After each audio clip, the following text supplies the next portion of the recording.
AKAPAD, Peter A. DeLuca here. Welcome back to the channel. If you're new here, I'm just a super comic book geek coming to you from Philadelphia, PA.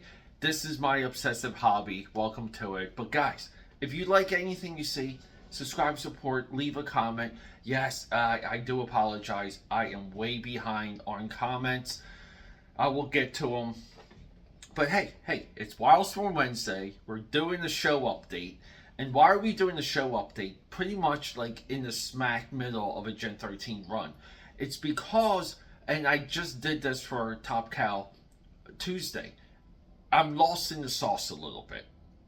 I have to pull it back just a tad and calculate and look at what some of the content flows are. For example, we can do a month on Gen 13. We can do a true rise and fall of Gen 13. And you guys gonna be into the J. Scott Campbell, all the early stuff. But when it turns into like the Gary Frank era and it truly, the wheels fall off the wagon, I know you guys are going to leave that party. I can spend a month on Backlash, on Wetworks, on Stormwatch, and the list goes on. My goal here is to sketch out and illustrate for you guys what is the Wildstorm universe pre-DC comic book sale. To catch you guys up really quick, Jim Lee took all of his money that he made from Marvel Comics, all of his money he made from X-Men #1, 8 million copies, highest selling comic book of all time. He creates Wildstorm Productions while he joins Image Comics. At the time, Jim Lee had his own studio, Homage Studios, and the wild thing is at the time, like, you didn't know, like, when you saw Jim Lee in an American comic book in the credits, you didn't know that there was basically an army of people underneath him helping him to complete those pages. Now, that doesn't mean it wasn't Jim Lee and the blank piece of paper one-on-one with potentially Punisher War Journal at one time, but Jim Lee folded into a studio system, and a lot of people don't talk about that, but it's in his DNA almost. But he took that system, created Wildstorm Productions when Image Comics was formed, and from that point on, tried to compete one-to-one with Marvel and DC in this giant superhero universe, so much so that they can have crossovers, and these crossovers, some of them were 7 to 8 titles long, and they ran for like a couple months. They bled into the crossover. You had your epilogue issues after.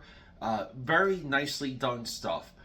But it wasn't perfect. And why wasn't it perfect? Well, I don't know. Like, for Jim Lee and co., a lot of this stuff was new.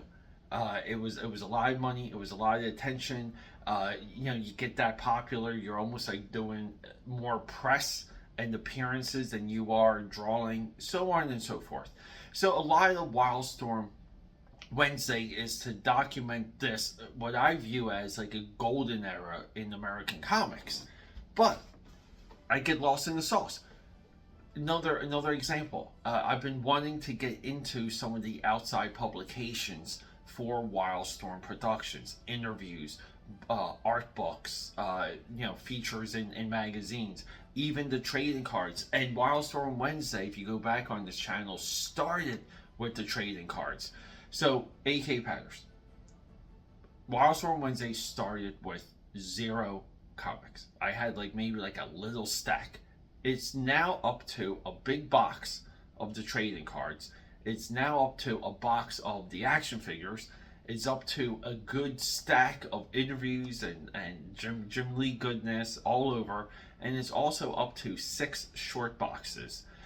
I need to realign things just a little, map it out so I can bring you guys stuff in a cohesive manner and start building it out on akapad.com, where you can easily access some of the playlists, but you can also see it being organized, because even on YouTube, some of the playlist stuff gets lost in the sauce as well.